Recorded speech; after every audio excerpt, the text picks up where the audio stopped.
কারণ ইন্টারিম সরকারের সিদ্ধান্তগুলোর মধ্যে অন্যতম একটা সিদ্ধান্ত ছিল জাতীয় নির্বাচন। তাহলে ওই সরকারের সিদ্ধান্তগুলো যদি আইনগতভাবে ইনভ্যালিড হয় বা অবৈধ সাব্যস্ত হয়, তাহলে কিন্তু জাতীয় নির্বাচনও প্রশ্নের মুখোমুখি হবে। জাতীয় সংকট মুহূর্তে সরকার ও বিরোধী দল ঐক্যবদ্ধ থাকলেও জুলাই সনদ বাস্তবায়ন নিয়ে বিতর্ক বেশ চরমে। এই ইস্যুতে বিরোধী দল সংসদ থেকে কয়েকবার ওয়াকআউটও করেছে, একই সাথে রাজপথেও আন্দোলন অব্যাহত রেখেছে। তাদের দাবি বিএনপি সনদ বাস্তবায়ন না করে গণভোটের রায় ও জন আকাঙ্ক্ষার সঙ্গে প্রতারণা করছে। সরকার দেশকে নতুন করে রাজনৈতিক সংকটের দিকে ঠেলে দিচ্ছে। গণরায় দ্রুত না মানলে পরিস্থিতি বিবেচনায় হরতাল অবরোধের মতো কঠোর কর্মসূচির দিকে অগ্রসর হবে এমন হুঁশিয়ারিও দেওয়া হচ্ছে। অবশ্য বিএনপির পক্ষ থেকে এতদিন বলা হচ্ছিল জুলাই সনদ বাস্তবায়নে রাজি সরকার। যদি একসময় জুলাই সনদ বাস্তবায়ন আদেশ অন্তহীন প্রতারণার দলিল বললেও বৃহস্পতিবার সংসদে স্বরাষ্ট্রমন্ত্রী সালাউদ্দিন আহমেদ জানান, সংস্কারের বাহানায় যদি নির্বাচন হতে না দেয় সেজন্য আপোষ করে জুলাই সনদে সই করেছে বিএনপি। রাজনীতি বিশ্লেষকদের অনেকের মতে স্বরাষ্ট্রমন্ত্রী এমন বক্তব্য জুলাই সনদ বাস্তবায়নের দাবিতে বিরোধী দলের আন্দোলনে অনেকটা ঘি ঢালার মতো। তবে ফলে এখনই কোনো ধরনের সহিংস আন্দোলনের পক্ষে থাকবে না জনগণ, এমন মতামত দিয়েছেন দর্শক। তাই আমরা আজকে আলোচনার বিষয় নির্ধারণ করেছি জুলাই সনদ ঘিরে রাজপথ উত্তাল হওয়ার আশঙ্কা বা উত্তালের আশঙ্কা। বিষয়টা নিয়ে আলোচনা হবে সমসাময়িক বিষয় নিয়ে। আলোচনা করবার জন্য আমাদের সাথে স্টুডিওতে উপস্থিত আছেন, আমার ডানে আছেন ফারুক হাসান, সিনিয়র সহসভাপতি ও মুখপাত্র গণ অধিকার পরিষদ। ফারুক হাসান, আপনাকে অসংখ্য ধন্যবাদ সময় দেওয়ার জন্য। আমার ভাই আছেন doctor Rakib Al Hasan, youth leader ও রাজনৈতিক বিশ্লেষক। ডাক্তার রাকিব আল হাসান, আপনাকে অসংখ্য ধন্যবাদ সময় দেওয়ার জন্য। দর্শক, পুরো অনুষ্ঠান জুড়ে আপনাদের সাথে আছি আমি জয়নুল আবেদিন। নিশ্চয়ই আপনারা আমাদের সাথে থাকবেন সেই প্রত্যাশায় আলোচনা শুরু করতে চাই। প্রথমে যদি এই প্রশ্ন দিয়ে শুরু করি, যদি স্বরাষ্ট্রমন্ত্রী সালাউদ্দিন আহমেদের যে বক্তব্য, অধিবেশন যে ত্রয়োদশ সংসদ অধিবেশনের শেষ দিনে তিনি একটি কথা বলেছেন, যদি ফারুক হাসানের কাছে যাই। ফারুক হাসান, স্বরাষ্ট্রমন্ত্রী সালাউদ্দিন আহমেদ বলেছেন সংস্কারের বাহানায় যদি নির্বাচন হতে না দেয় সেই জন্য আপোষ করে জুলাই সনদে সই করেছে বিএনপি, এমন কথা বলেছেন স্বরাষ্ট্রমন্ত্রী সালাউদ্দিন আহমেদ। তার এই বক্তব্যে রাজনীতির মাঠে কি প্রভাব পড়বে, বা ইতিবাচক নাকি নেতিবাচক, বা ভবিষ্যতে কি দেখছেন আসলে বিএনপির যে রাজনীতি, সেই রাজনীতি নিয়ে আপনি কি বলবেন? ধন্যবাদ আপনাকে, ধন্যবাদ চ্যানেলের সে সম্মানিত দর্শক এবং আমার সহ আলোচক। দেখুন, আপনি যে প্রশ্নটি আসলে করলেন জনাব সালাউদ্দিন সাহেবের একটি মন্তব্যকে ঘিরে ইতিমধ্যে রাজনীতির মাঠে এক প্রকারের একটা উত্তপ্ত পরিস্থিতি তৈরি হয়েছে।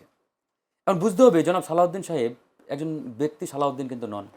তিনি একাধারে একজন ব্যক্তি, আবার একাধারে একটি প্রতিষ্ঠান। তিনি আজকে বাংলাদেশের মাননীয় স্বরাষ্ট্রমন্ত্রী এবং প্রধানমন্ত্রীর অবর্তমানে তিনি প্রধানমন্ত্রীর দায়িত্ব পালন করবেন।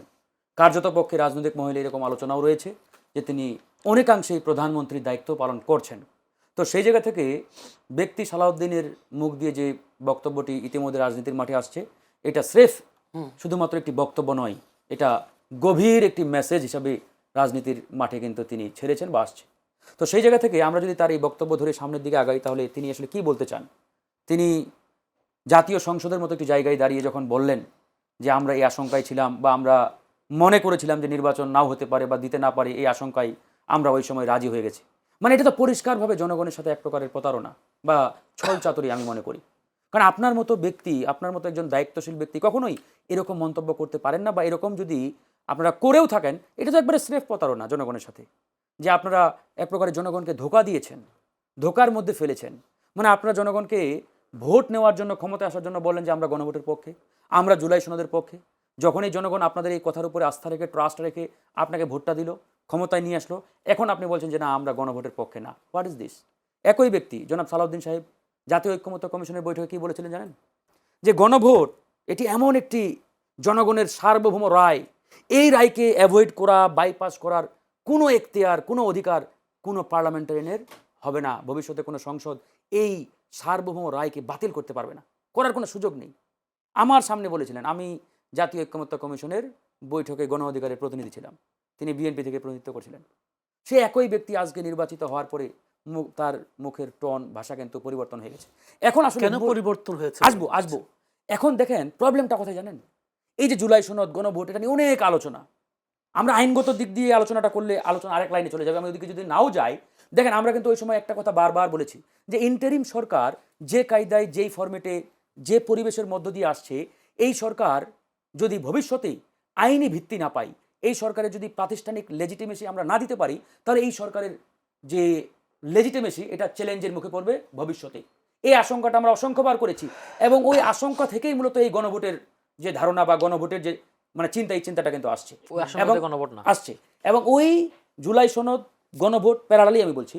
তো ওই জায়গা থেকেই আমরা বলেছি যে এই জুলাই সনদ, তারপরে গণভোট এবং গণভোট পরবর্তী পার্লামেন্টে এটাকে রেটিফাই করা, বাস্তবায়ন করা কেন অত্যন্ত জরুরি। সেই আশঙ্কাটা আজকে কিন্তু চরমভাবে বাস্তবায়িত হচ্ছে বলে আমাদের কাছে স্পষ্টতা প্রতীয়মান। আপনারা জানেন, আজকে গণমাধ্যমে দেখছেন যে বাংলাদেশ সুপ্রিম কোর্টের একজন সিনিয়র আইনজীবী হাইকোর্টে আজকে রিট জারি করেছেন। রিটটি এরকম যে অন্তর্বর্তীকালীন সরকারের যে সিদ্ধান্তসমূহ, এই সিদ্ধান্তসমূহ আইনগতভাবে কেন ইনভ্যালিড না, অবৈধ না, এই বলে বা এই মর্মে তিনি একটা রিট জারি করেছেন। এখন রিটের হিয়ারিং হবে, হিয়ারিং এর পরে কি শুনানি হবে আই ডোন্ট নো, বা জাজমেন্ট কি আসবে আমরা জানি না। যদি আমরা ধরেও নেই যে জাজমেন্টটা যদি তার পক্ষে যায়, মানে আইনজীবীর পক্ষে যায়, তাহলে চিন্তা করতে পারেন, কারণ ইন্টারিম সরকারের সিদ্ধান্তগুলোর মধ্যে অন্যতম একটা সিদ্ধান্ত ছিল জাতীয় নির্বাচন। তাহলে ওই সরকারের সিদ্ধান্তগুলো যদি আইনগতভাবে ইনভ্যালিড হয় বা অবৈধ সাব্যস্ত হয়, তাহলে কিন্তু জাতীয় নির্বাচনও প্রশ্নের মুখোমুখি হবে। 133 বুঝতে হবে, অধ্যাদেশেও শুধু সমস্যা। আপনারা মুখ দিয়ে গরম গরম কথা বলবেন আর জনগণের চোখে ধুলা দিয়ে ধরে যে স্বার্থ হাসিলের চেষ্টা করবেন, চিন্তা করবেন, ভাই এটা হতে পারে না। এটা আমাদের ভবিষ্যৎ, বাংলাদেশের ভবিষ্যৎ। এটা শুধুমাত্র বিএনপির ভবিষ্যৎ না, এটা বাংলাদেশের ভবিষ্যৎ এবং এই ভবিষ্যৎ আমাদের এই গণভোট এবং জুলাই সনদের মধ্যেই লুকায়িত রয়েছে, যেটা আমরা কোনো এক অজানা কারণে হয়তো বাস্তবায়ন করতে চাই না বা চাচ্ছি না বা যাচ্ছি না ওই পথে। অজানা কেন কারণ যাচ্ছি না? কেন সেটা কোনো আমরা অজানা কাছে কারণ। আসবো।